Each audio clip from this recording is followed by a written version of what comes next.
He walks into the building early in the morning when the hallways are still half asleep and the lights feel colder than they should. The glass doors reflect a man most people never truly look at. A janitor's uniform, plain and slightly faded, a set of keys hanging from his belt, a mop bucket rolling quietly behind him. To anyone passing by, he is just part of the background, like the chairs in the lobby or the security cameras on the ceiling. People step around him without thinking, some nod politely, most don't even make eye contact. He has learned the rhythm of being invisible. The elevator doors open. He steps aside for executives in sharp suits talking about numbers and meetings, and no one asks his name. In the break room, he drinks tea alone, not because he prefers silence, but because silence is what is available to him. Every corner of this building has seen him, but very few people have actually seen him. He moves through floors like a routine that never changes, wiping down surfaces that will be used again without a second thought, emptying bins that will fill up again by the end of the day, fixing small messes that no one remembers to thank him for.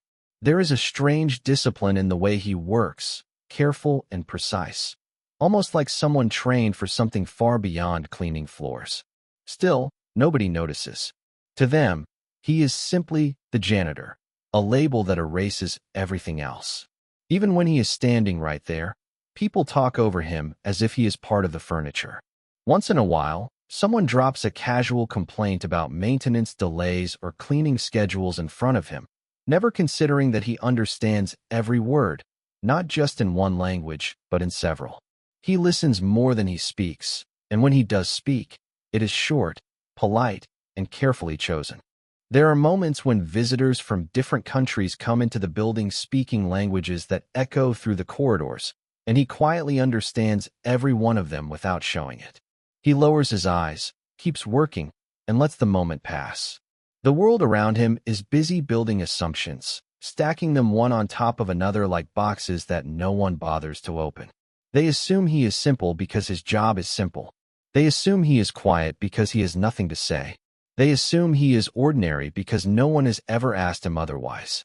But assumptions are fragile things, held together only by what people choose not to see.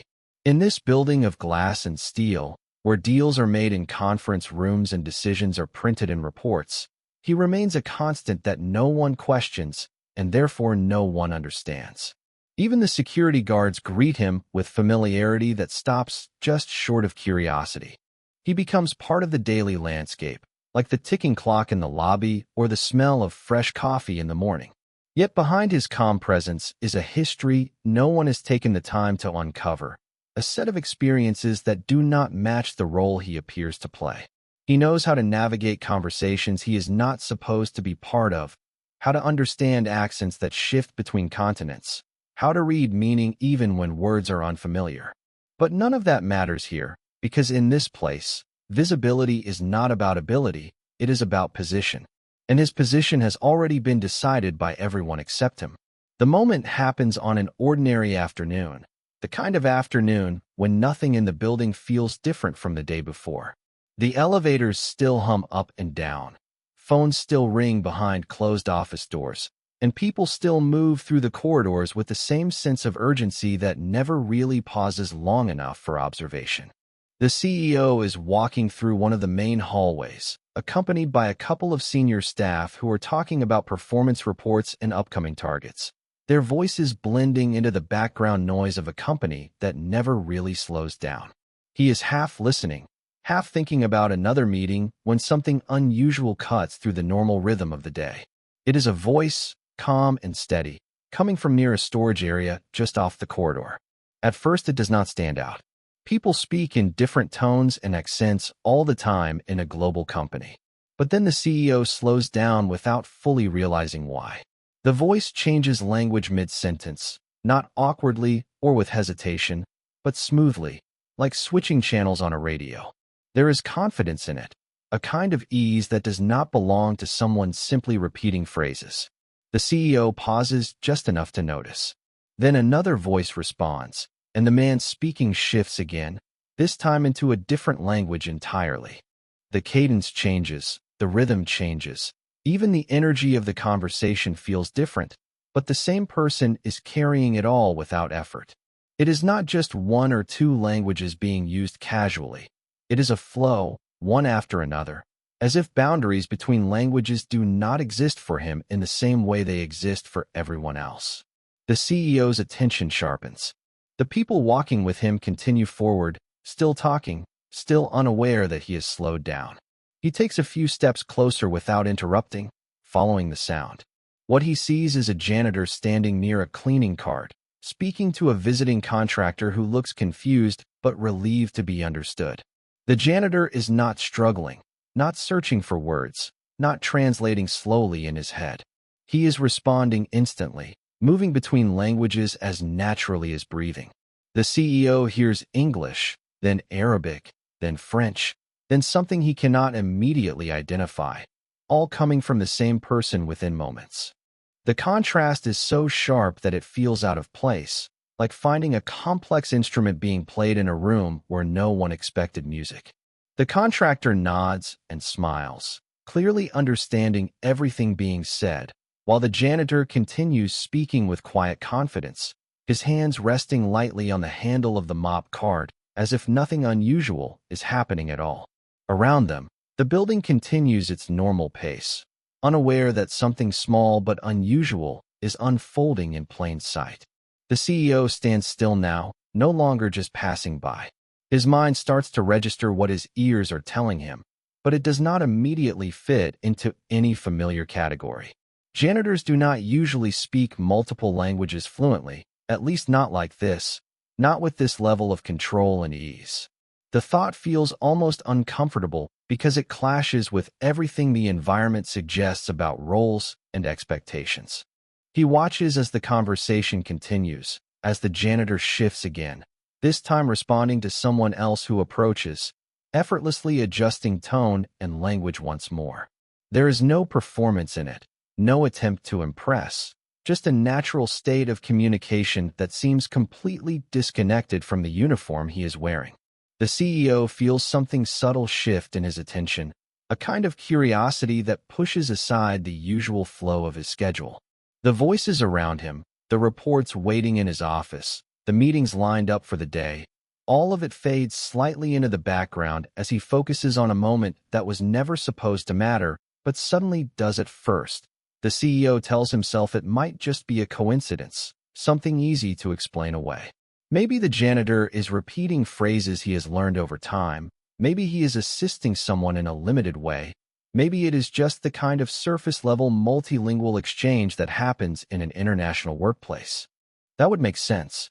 It would keep the world in its usual order. But the more he stands there, the harder it becomes to hold on to that explanation. The janitor is not just using a few phrases here and there. He is moving between languages with a level of comfort that suggests deep understanding, not memorization. The way he listens is just as striking as the way he speaks. He pauses at the right moments, adjusts his tone naturally, responds to subtle shifts in meaning that most people would miss unless they were fully fluent themselves. The CEO notices how others react to him.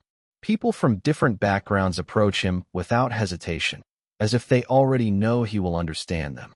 There is trust in their body language, a kind of ease that does not usually form around someone people consider just staff. The contradiction starts to grow louder in the CEO's mind. On paper, this is a janitor. In front of him, this is someone navigating complex communication across cultures without effort. The mismatch between role and reality feels too large to ignore. He begins to pay attention not just to what is being said, but how it is being said. There is no performance, no hesitation, no sign that the man is switching between languages consciously in a way that demands effort. It feels instinctive, like a switch that has been turned on so long ago that it no longer feels like a switch at all. The CEO finds himself stepping closer, careful not to interrupt.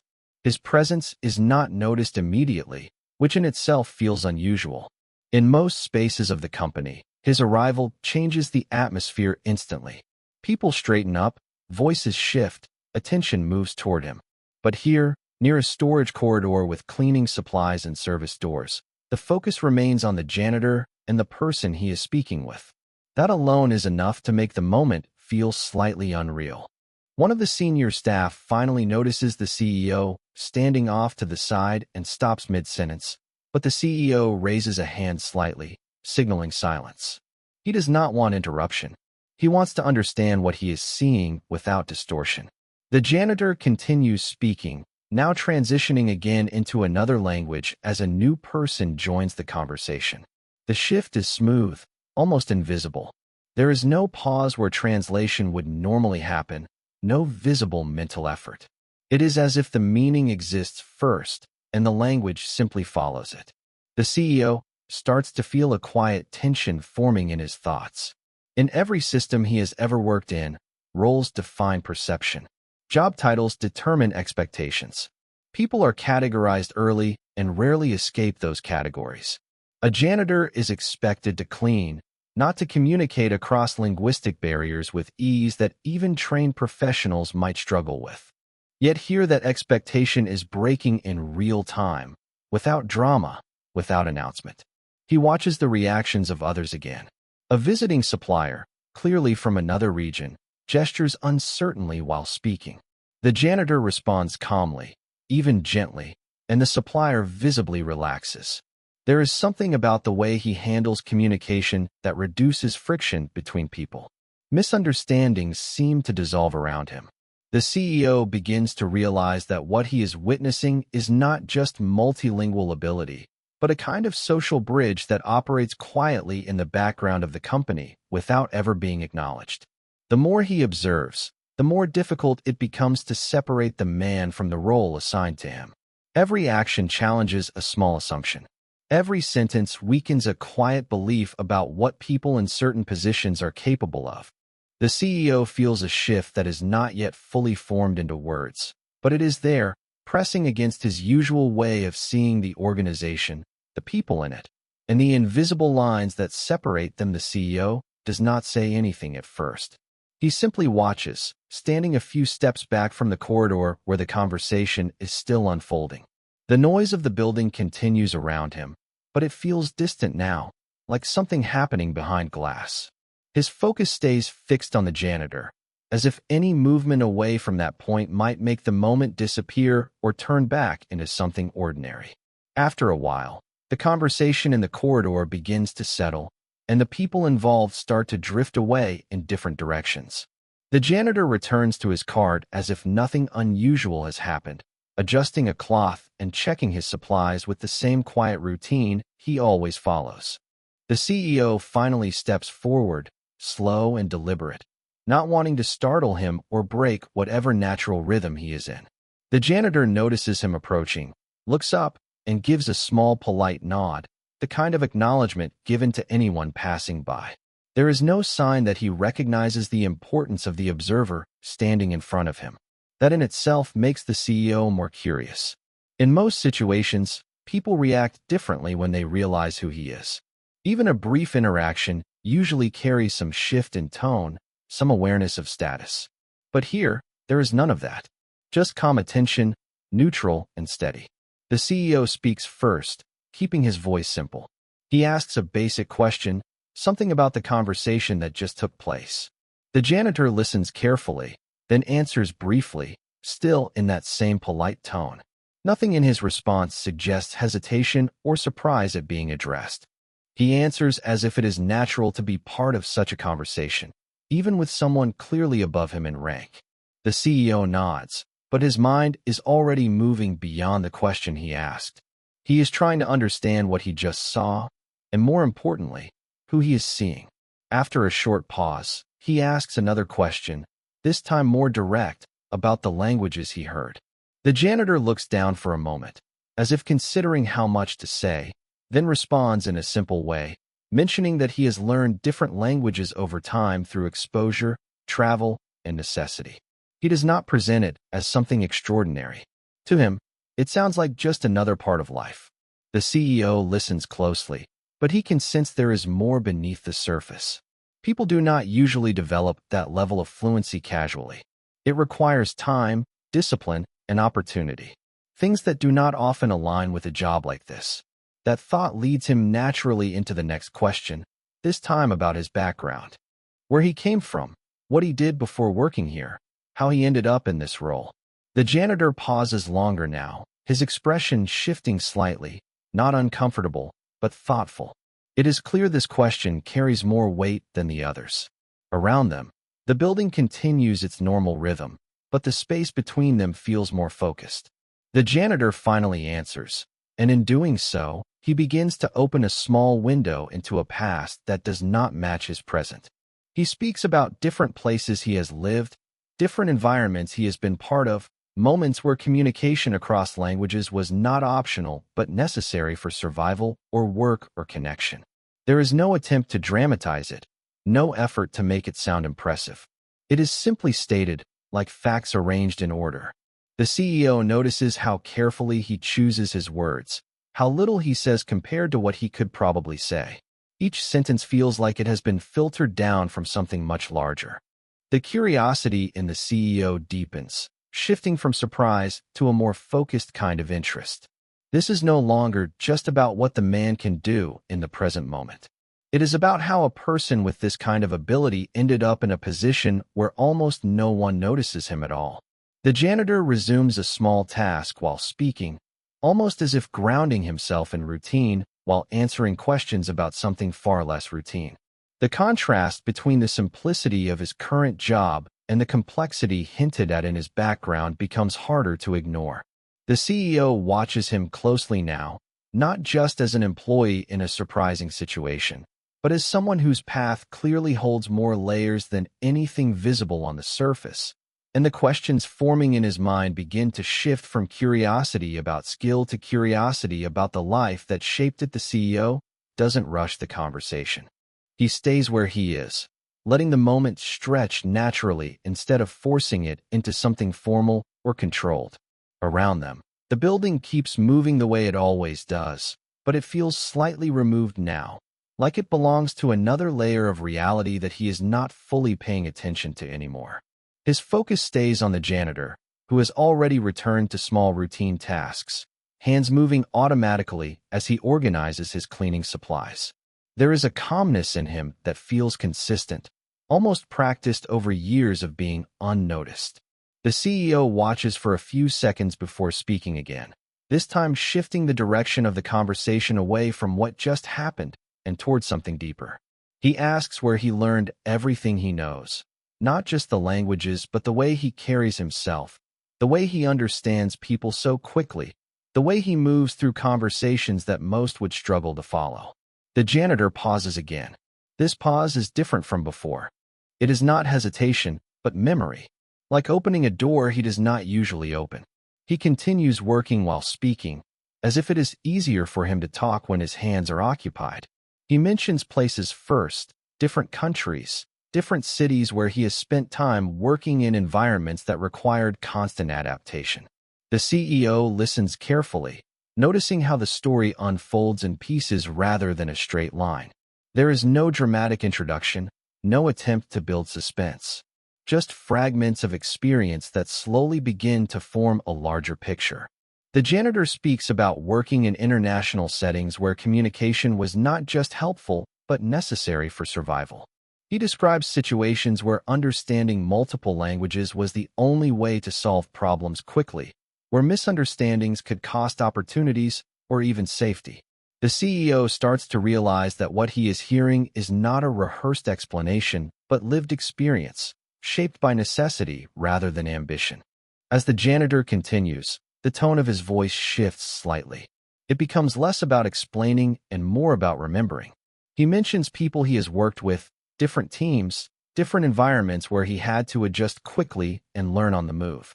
There are hints of roles that do not align with his current position, moments where he was clearly operating in spaces far beyond maintenance work. Yet he does not emphasize these parts. He mentions them briefly, then moves on, as if they are just chapters in a long life rather than defining moments. The CEO notices something else now, something subtle but important. The janitor does not seem surprised by the CEO's interest. There is no attempt to exaggerate or minimize anything. It feels like he is simply responding to questions that he has answered in different forms before, even if the audience was different. That quiet acceptance makes the story feel even heavier, because it suggests this version of him, the one people see every day, is only one layer among many.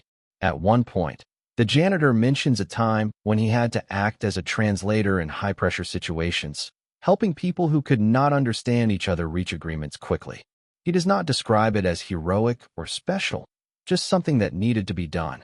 The CEO tries to connect this with what he saw earlier in the hallway, the effortless switching between languages, the calm control in conversations involving multiple people from different backgrounds.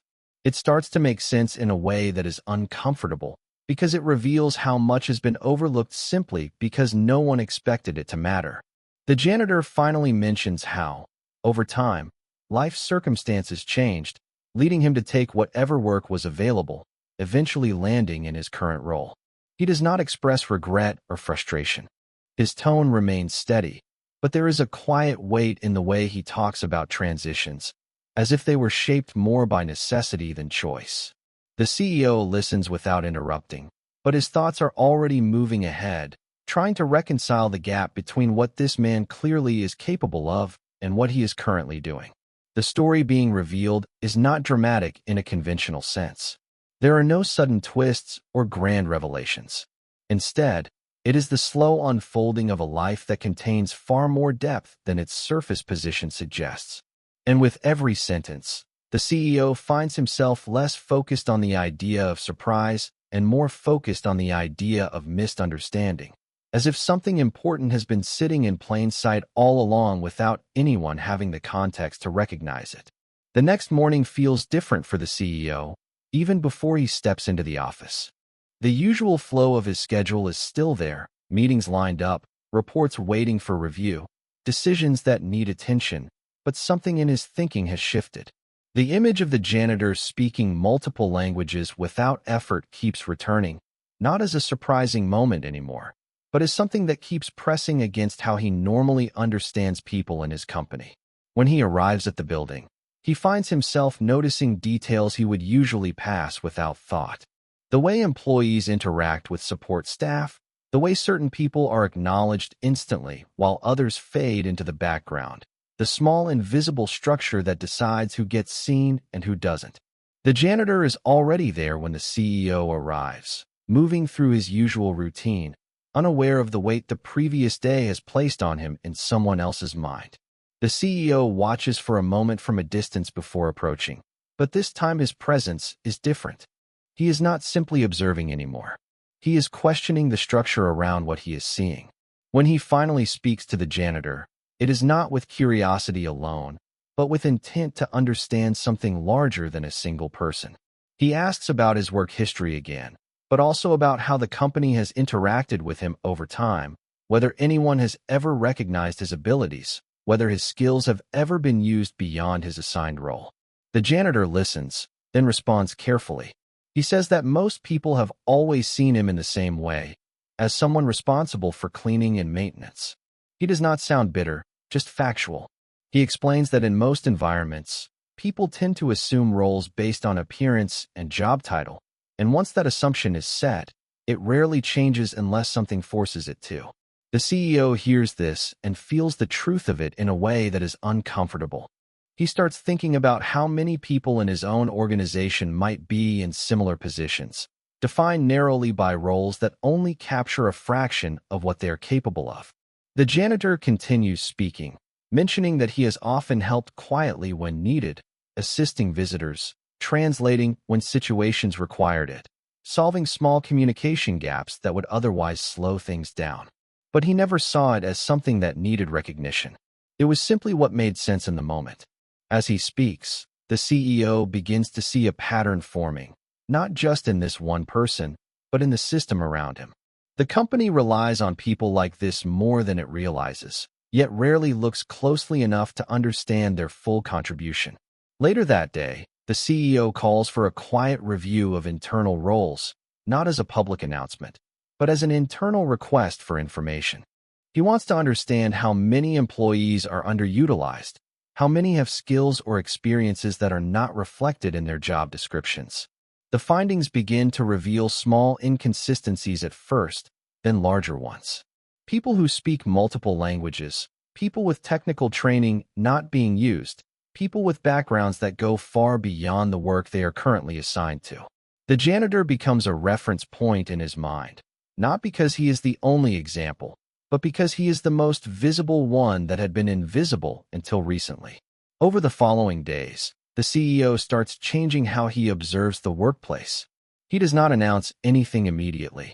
Instead, he pays closer attention, asks quieter questions, and listens more carefully to conversations that would normally be ignored.